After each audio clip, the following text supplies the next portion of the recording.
یعنی ہر پیر کو ہم ولی سمجھتے ہیں،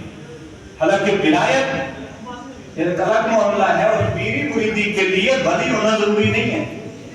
اس کی اپنی شرائط ہے۔ حضرت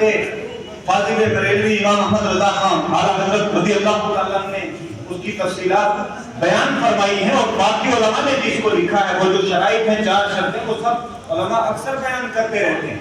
اس میں ولایت کی شرط نہیں ہے کہ آپ جس کے ہاتھ میں ہاتھ دے رہے ہیں کہ ولی ہو، یہ ضروری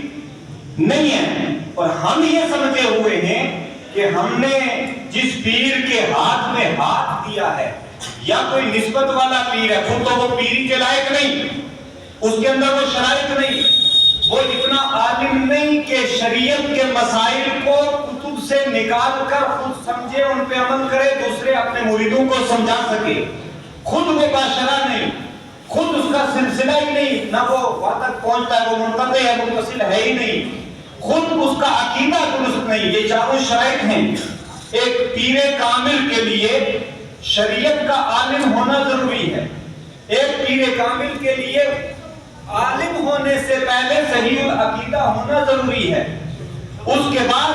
اس کا باشرہ ہونا ضروری ہے، اس کے بعد اس کے سلسلے کا متصل ہونا ضروری ہے، یعنی وہ کسی ایسے مرشد اور ایسے شیخ سے بیعت ہوا ہو، اجازت لیا ہو، خلافت لیا ہو، یا اس کا سلسلہ طریقت یا سلسلہ نسب، دونوں میں سے کوئی ایک رسول کائنات صلی اللہ علیہ وسلم تک متصل ہو، یہ ضروری ہے پیری اور مریدی کے لیے۔ لیکن ہم نے یہ سمجھا ہوا ہے کہ ہمارا پیر چاہے وہ شریعت کا عامل ہو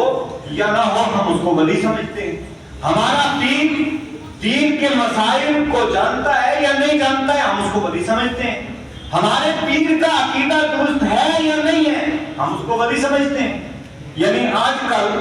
جس چیز کو ہم نے عرف عام میں ولایت سمجھا ہے، وہ ولایت نہیں ہے، الا ماشاءاللہ کچھ ایسے لوگ ہوتے ہیں کہ جن کو اللہ تبارک و تعالی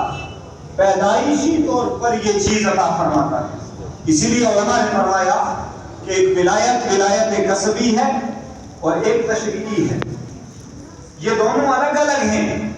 جیسے حضرت غوث اعظم پیدائشی ولی ہیں، حضرت غریب نواز پیدائشی ولی ہیں،